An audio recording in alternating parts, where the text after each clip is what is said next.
Okay, I'm back. I'm not sure what happened to my phone. I'm not even sure this will be YouTube worthy. I'm just, like I said, one-man deal here. Don't have 2 or 3 people.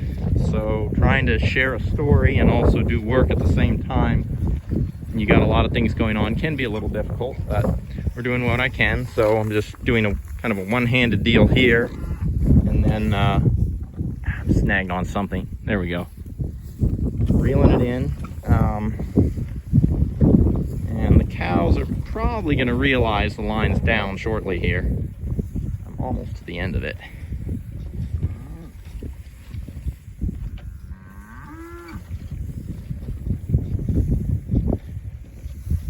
What y'all think? We want to move or not?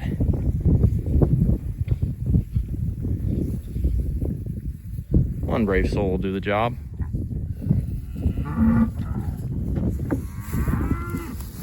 And of course, whenever I roll up the tape, if possible, I like to be kind of to the right side of the cows so I can view their left side, see how full or empty they are.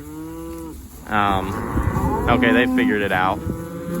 And they're gonna go ahead and move. So I was telling y'all earlier that this is, it's okay forage, but I mean, we got a little bit of fescue and stuff down in here. Of course, not much green. But you know, it's also end of winter, it's brown. So feeding hay for us is a way to give them really good nutrition. And right now, with things as muddy as they are,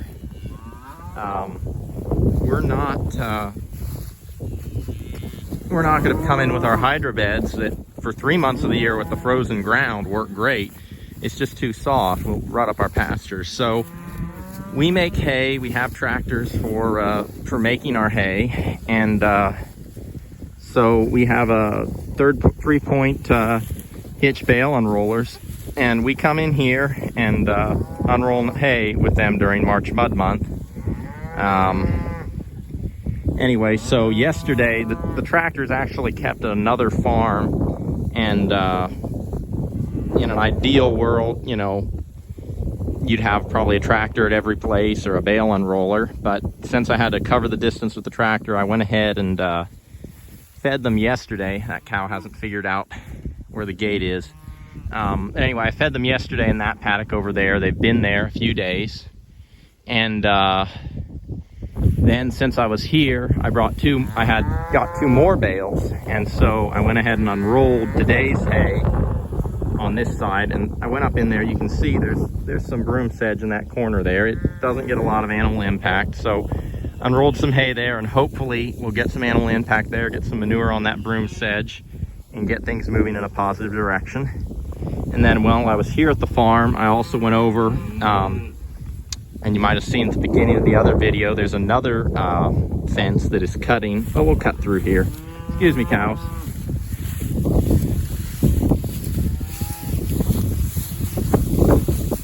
So we've got another fence. So get to the top of this hill, you can see. But anyway, it's kind of on this side of the tree line that cuts the paddock and half that away. And on the other side, on the top of the ridge, I unrolled another bale. So I put out the hay for 3 days. It's not going to rain any of those days. And between that and the forage here in the paddock, they've probably got, I mean, I'm going to say they've got 5 to 6 days worth of feed. And so I'm going to move them basically for 3 days, which would have been today, or rather yesterday, Tuesday, Wednesday, and Thursday. And Saturday I have a funeral back in Louisiana. A family friend died. And so I'm going to go ahead and head back home. I'm sorry about the wind, gang. I know it messes up the videography.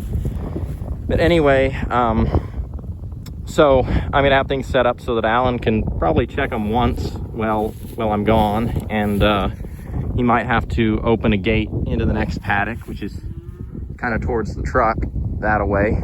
Got the hay fenced off so cows can't get into it.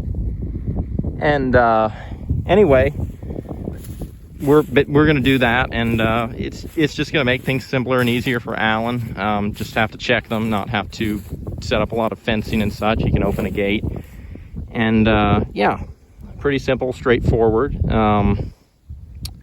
What else was I going to mention? As we're getting into spring, we're going to be buying ourselves some more reels. We've got a lot more splitting of pastures and paddocks that we're going to be doing. And in an ideal world, we would probably have all of our cows in one herd, but with over 1,000 head and 10 plus properties, having one whole herd isn't going to work out. It's an ongoing discussion between Alan and I what we can do logistically to simplify that, because if we can get our number of herds down, that just cuts down on your labor. The reality of it is, in farming, you know, the difference between industrial farming and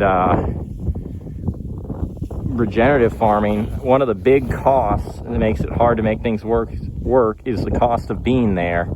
And so less herds makes it easier. You're saving time on checks, and you're saving time in terms of moving fences. We're probably going to be experimenting through the season with some automatic gate openers and other things to get by that challenge. And anything I can do to, I mean, in this case, you know, if I'm going to be over here unrolling hay and I'm already on the tractor, I might as well go ahead and unroll for several days. And if I can fence it anyway, and then just come over when I can and roll up the tapes, and it just simplifies things. Anyway, March 1st, 2023. Hope everyone's gonna have a great month, and we'll get through this mud, and spring is right around the corner. Blessings for the journey, gang, and keep it real.